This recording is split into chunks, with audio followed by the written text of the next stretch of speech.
नमस्कार, आप देख रहे हैं न्यूज इंडिया। आपके साथ मैं हूं Nida Ahmad. Cruise drugs case में आर्यन की गिरफ्तारी, वानखेड़े पर आरोप और उसके बाद वानखेड़े के केस से हटने से लेकर अब तक बहुत कुछ दिखा, लेकिन सियासी खिलाड़ियों की एंट्री के बाद लड़ाई बहुत आगे तक जा चुकी है। ड्रग्स भ्रष्टाचार से आगे बढ़कर जंग डी कंपनी यानी अंडरवर्ल्ड से कनेक्शन की तरफ जा चुकी है। ये लड़ाई किसी और में नहीं बल्कि महाराष्ट्र के पूर्व मुख्यमंत्री देवेंद्र फडणवीस और मौजूदा सरकार के मंत्री नवाब मलिक के बीच छिड़ी हुई है।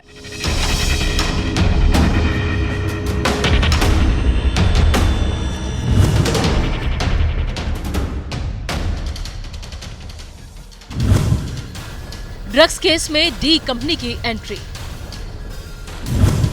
फडणवीस नवाब मलिक में जुबानी गैंग वॉर, अंडरवर्ल्ड का सियासी साथी कौन? आर्यन केस में खुलासों के धमाकों का शोर बढ़ता जा रहा है। अब ये लड़ाई नया मोड़ लेकर सियासी जंग में तब्दील हो चुकी है। दो पार्टियों के दिग्गज एक दूसरे से टकरा रहे हैं। फडणवीस ने दिवाली से पहले जो धमाका करने का ऐलान किया था वो सामने आए और नवाब मलिक पर आरोपों के एक के बाद एक बम गिराए। फडणवीस ने दो लोगों के नाम लिए, सलीम पटेल और सरदार शाह वली खान। फडणवीस ने इन दोनों को दाऊद का साथी और नवाब मलिक के परिवार का कारोबारी पार्टनर बताया। लेकिन फडणवीस की प्रेस कॉन्फ्रेंस के थोड़ी ही देर बाद सामने आए नवाब मलिक और नवाब मलिक ने उल्टे फडणवीस पर दाऊद से कनेक्शन के आरोप मढ़ दिए। दो कैरेक्टर्स के बारे में आपको बताना चाहता हूं। उसमें से एक है सरदार शाह वली खान। सरदार शाह वली खान ये 1993 बॉम्ब ब्लास्ट के गुनेगार हैं। इनको लाइफ इंप्रिजनमेंट हुई है और अभी ये जेल में है। इनकी लाइफ इंप्रिजनमेंट सुप्रीम कोर्ट ने कायम की है। दूसरा कैरेक्टर है मोहम्मद सलीम इशाक पटेल उर्फ सलीम पटेल। ये जो सलीम पटेल है, आपको याद होगा कि स्वर्गीय आर पाटिल जी का एक समय वो कहीं किसी इफ्तार पार्टी में गए और उसके बाद आप लोगों ने न्यूज चलाई थी कि गुनहगार के साथ उनकी फोटो चली। आर पाटिल जी का उसमें कोई दोष नहीं था, लेकिन जिनके साथ या दाऊद के आदमी के साथ उनकी फोटो चली, वो दाऊद के आदमी के साथ चली हुई फोटो में जो दाऊद का आदमी बताया जाता है। आज एक जगह को लेके आपने कुछ कागजात लोगों के सामने रखे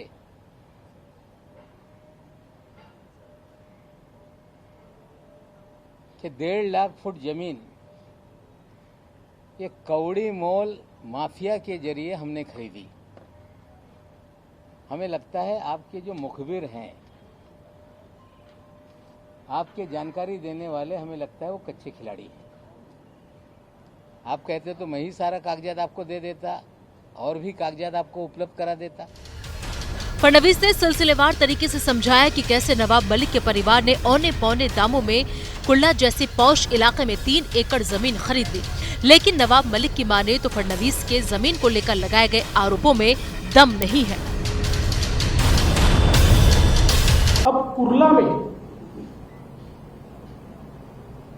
एक 3 एकड़ जगह 2 एकड़ 80 यानी 2.80 एकड़, 3 से थोड़ी कम, 1,23,000 स्क्वायर फीट की जगह, इसको गोवा वाला कंपाउंड कहा जाता है। तो गोवा वाला करके उनकी जगह थी। और ये जगह कहां है कुर्ला में? LBS रोड पर। जिनको LBS रोड, आपको तो मेरे से ज्यादा जानकारी है कि वो कितना प्राइस्ड एरिया है। LBS रोड पर ये जो जमीन है तो किसके किसके बीच हुआ है? ये हुआ है मरियम भाई ब्यूरो ऑफ गोवा वाला, मुनीरा प्लम्बर, ये दोनों की तरफ से पावर ऑफ अटर्नी होल्डर है Salim Patel. Irrevocable power of attorney holder है सलीम पटेल। और दूसरे बिक्री करने वाले कौन है?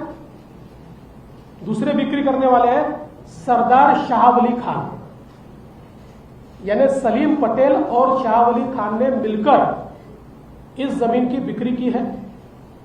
बिक्री किसको की है? Solidus investments private limited. ये Solidus investment private limited company है नवाब मलिक जी के परिवार की।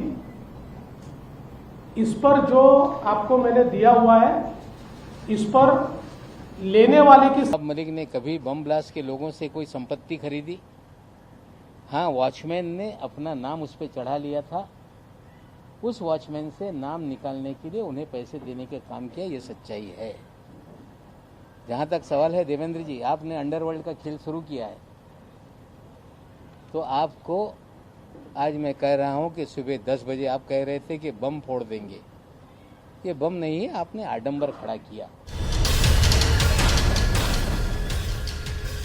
फडणवीस ने नवाब मलिक से पूछा कि मुंबई को जख्म देने वालों से बिजनेस करने की ऐसी क्या मजबूरी थी। उधर नवाब ने फडणवीस को कच्चा खिलाड़ी करार दिया। और क्या आप जानते नहीं थे सलीम पटेल कौन है? और सबसे बड़ी बात, मुंबई के गुनहगारों से आपने जमीन क्यों खरीदी? मुंबई में बम विस्फोट करने वालों से आपने जमीन क्यों खरीदी? और ऐसी कौन सी बात थी जिसके कारण ये मुंबई के गुनहगारों ने एलबीएस रोड पर 3 एकड़ की जमीन आपको 20 लाख रुपए में दे दी? आप मुंबई की उस विभीषिका को याद कीजिए जिस समय मुंबई में बम विस्फोट में हमारे मुंबईकरों के चीथड़े उड़ते हुए हमने देखे, चीथड़े। और हमारे चीथड़े उड़ाने वाले में जिन्होंने आरडीएक्स भरा, जिन्होंने कॉन्स्पिरेसी रची, जिन्होंने रेकी की, ऐसे व्यक्ति के साथ आप व्यवहार करते हो, बिजनेस करते हो। घोषणा की थी कि दिवाली के बाद पटाखे फोड़ेंगे। हमें लगता है कि पटाखे भीग गए और आवाज नहीं कर पाए। एक माहौल खड़ा किया गया कि नवाब मलिक के बम ब्लास्ट के आरोपियों से संबंध हैं। देवेंद्र जी, आप 1999 में इस शहर में शायद पहली बार आए विधायक बन के, और 62 साल के जीवन में इस शहर में आपसे पहले दिवंगत मुंडे साहब भी नेता थे जो दाऊद से लोगों को जोड़ते रहे। हम जब मंत्री थे उस वक्त भी दाऊद को लेकर मुंडे साहब के बहुत सारे भाषण विधानसभा में होते रहे। लेकिन इस 62 साल के जीवन में या लोक प्रतिनिधि बनने के 26 साल जीवन में इस तरह के आरोप कभी भी हम पर कोई लगा नहीं पाया। जुबानी गैंग वॉर में एक दूसरे पर जमकर गोलियां बरसाई जा रही हैं। दिवाली बम के बाद अब जुबानी हाइड्रोजन बम विस्फोट का दावा हो रहा है। लेकिन जिस तरह से बड़े बड़े नेता एक दूसरे पर अंडरवर्ल्ड के कनेक्शन का आरोप मढ़ रहे हैं, सवाल ये है कि क्या मुंबई में आज भी डी कंपनी की धमक है? Bureau report, news India.